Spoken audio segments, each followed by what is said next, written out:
Hello everyone, welcome back to DAV education. आज की इस वीडियो में हम डीएवी क्लास 8 संस्कृत का पाठ 3 अहम नदी अस्मी का अभ्यास कार्य करेंगे।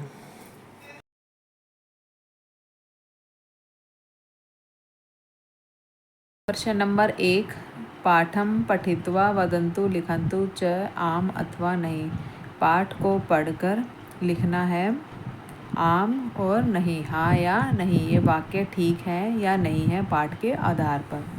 पहला, किम नदी माता इव विश्वम पाल्यति, क्या नदी माता की तरह विश्व को पालती है? तो हाँ, ये वाक्य क्या है, ठीक है। दूसरा है, किम नदी गतिशीला न अस्ति, क्या नदी गतिशील नहीं है? तो ये वाक्य क्या है, नहीं, गलत है, तो नहीं। किम नद्या जलम पीत्वा एव सर्वे जीवंती, क्या नदी के जल को पीकर ही सभी जीवित हैं? तो हाँ। किम भारते नद्या एकम रूपम अस्ति, क्या भारत में नदी का एक ही रूप है? नहीं, नदी क्या है, बहुत सारे रूपों में है, बहुत सारी नदियां हैं। किम गंगा नदी केरल प्रदेशे अस्ति, क्या गंगा नदी केरल प्रदेश में है? तो नहीं। अब करते हैं दूसरा प्रश्न, मंजूषायाम प्रदत्त पदई रिक्त स्थानानि पूरयन्तु, ये मंजूषा दी गई है यहाँ पर, इसमें जो पद दिए गए हैं, प्रदत्त पद जो शब्द दिए गए हैं, उनसे रिक्त स्थानों की पूर्ति करनी है।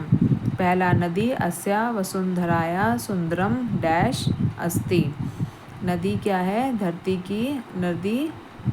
क्या है, धरती का सौंदर्य है। दूसरा, राष्ट्रस्य विकासे नद्या महती भूमिका भवति, नदी क्या है, राष्ट्र का जो विकास है उसमें नदी उसमें भूमिका निभाती है। सर्वे सुखिन भवन्तु, सभी सुखी हो। पुण्य आश्रमाणाम स्थापना नदी तटे अकुर्वन्, मुनियों ने अपने आश्रमों की स्थापना कहाँ पर की? नदी के तट पर। मुनियों ने अपने आश्रम नदी के तट पर बनाए। तो अकुर्वन्। भारते नद्या अनेकानि रूपाणि सन्ति, भारत में नदी के अनेक रूप हैं। ये हो गया प्रश्न नंबर 2। अब है प्रश्न नंबर 3, मंजूषाया उचितम अर्थम चित्वा लिखंतु, मंजूषा से उचित अर्थ, इन शब्दों के उचित अर्थ लिखने हैं, समान अर्थ हैं जो इनके। पहला है वसुंधराया, तो उसका होगा भूमे, सागरम समुद्रम, तटे तीरे, प्रसिद्धा विख्याता विश्वे संसारे। प्रश्न नंबर 4, एतेषां प्रश्नानाम उत्तराणि एक पदेन वदन्तु लिखन्तु च, यहाँ पर कुछ प्रश्न दिए गए हैं, उनके उत्तर एक पद में बताने हैं और लिखने हैं। कस्य साम्राज्यम संपूर्णे विश्वे अस्ति, किसका साम्राज्य पूरे विश्व में है? तो नदी का, तो नद्या। कुत्र महानगरा नाम विकास भवति, कहाँ पर महानगरों का विकास हुआ है? तो नदी तटेषु, नदी के तट पर। नदी जलेन एव के क्षेत्राणि सिंचन्ति, नदी के जल से ही कौन क्षेत्रों को अर्थात खेतों को सींचता है? तो कृषिका, जो किसान है। नद्या विशालतम रूप किम, नदी का विशाल रूप कौन सा है? तो अमेजन नदी। यहाँ पर हमने अमेजन नदी बताया क्योंकि इस क्वेश्चन में मेंशन नहीं किया गया है कि जो विशालतम रूप बताना है वो पूरे विश्व का बताना है या फिर भारत का बताना है। यदि भारत का पूछा होता तो हम लिखते ब्रह्मपुत्र नदी, और यहाँ पर मेंशन नहीं है, इसलिए हमें यहाँ पर अमेजन नदी लिखा है, जो कि पूरे विश्व में विशाल रूप है नदी का। नद्या जलम कया परिपूर्णम अस्ति, नदी का जल किससे परिपूर्ण है? तो इसका होगा पोषक शक्त्या, पोषक तत्वों से। प्रश्न नंबर 5 एतेषां प्रश्नानाम् उत्तराणि पूर्णवाक्येन वदन्तु लिखन्तु च। इन प्रश्नों के उत्तर पूर्ण वाक्य में बताने हैं और लिखने हैं। पहला प्रश्न है पंजाब प्रदेशे कः पंचधारा नद्यां मिलन्ति। पंजाब प्रदेश में कौन सी 5 धारा नदी में मिलती हैं। उसमें होगा पंजाब प्रदेशे झेलम चनाब रावी व्यास सतलुज इति पंचधारा नद्यां मिलन्ति। पंजाब प्रदेश में झेलम चनाब रावी व्यास सतलुज ये 5 धाराएं नदी में मिलती हैं। स्वामी श्रद्धानंद महोदय नद्या तटे किम स्थापितम्। स्वामी श्रद्धानंद महोदय के द्वारा नदी के तट पर किसकी स्थापना की गई। तो स्वामी श्रद्धानंद महोदय नद्या तटे गुरुकुल कांगड़ी विश्वविद्यालय स्थापितम्। स्वामी श्रद्धानंद महोदय के द्वारा नदी के तट पर गुरुकुल कांगड़ी विश्वविद्यालय की स्थापना की गई। तीसरा जना नद्या जले किम क्षिपन्ति। लोग नदी के जल में क्या फेंकते हैं। जना नद्या जले यंत्रालयानां विष मिश्रित रसायन पदार्थान क्षिपन्ति। लोग नदी के जल में कारखानों से निकला हुआ विष मिश्रित रसायन पदार्थ फेंकते हैं।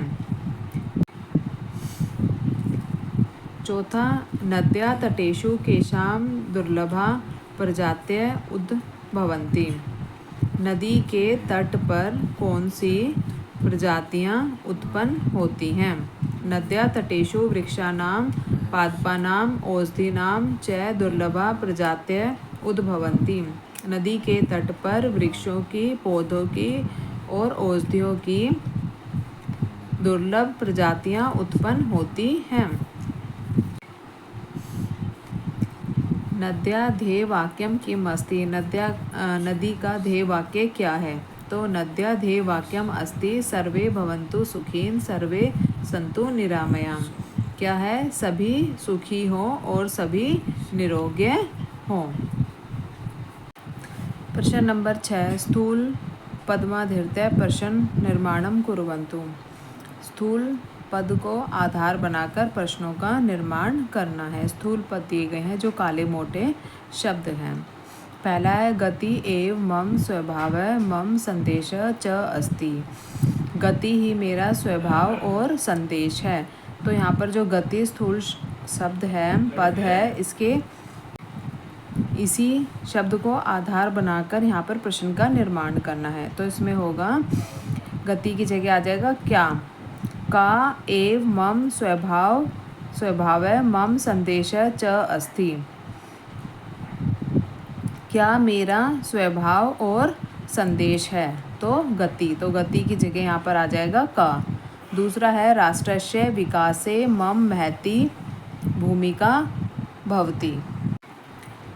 देश के विकास में मेरी महत्वपूर्ण भूमिका होती है। तो प्रश्न इसका क्या बनेगा किसके विकास में मेरी महत्वपूर्ण भूमिका होती है। तो यहाँ पर हो जाएगा कस्य विकासे मम महती भूमिका भवति कि किसके विकास में मेरी महत्वपूर्ण भूमिका होती है। तीसरा वाक्य है मम तटेषु ऋषय तपस्या कुर्वन्ति। मेरे तट पर ऋषि तपस्या करते हैं। तो इसका वाक्य क्या बनेगा ऋषि की जगह के कि कौन। तो मम तटेषु के तपस्याम कुर्वन्ति कि मेरे तट पर कौन तपस्या करता है। तो ऋषि की जगह क्या आ जाएगा के। चौथा है प्राणी जीवनाय विशुद्धम पर्यावरणम आवश्यकम अस्ति। प्राणी जीवन के लिए शुद्ध पर्यावरण आवश्यक है। तो प्राणी जीवनाय की जगह क्या आ जाएगा कस्मई किसके जीवन के लिए शुद्ध पर्यावरण आवश्यक है। तो कस्मई विशुद्धम पर्यावरणम आवश्यकम अस्ति। पांचवा है नद्या जलम प्रदूषितम न करणीयम। नदी के जल को प्रदूषित नहीं करना चाहिए। तो किसके जल को प्रदूषित नहीं करना चाहिए? तो कस्या जलम प्रदूषितम न करणीयम। ये हो गए हमारे प्रश्न पाठ 3 का अभ्यास कार्य यहाँ पर पूरा हो गया है। आशा है कि आपको ये वीडियो पसंद आई होगी और सभी प्रश्न समझ में आए होंगे। अगली वीडियो तक के लिए नमस्कार।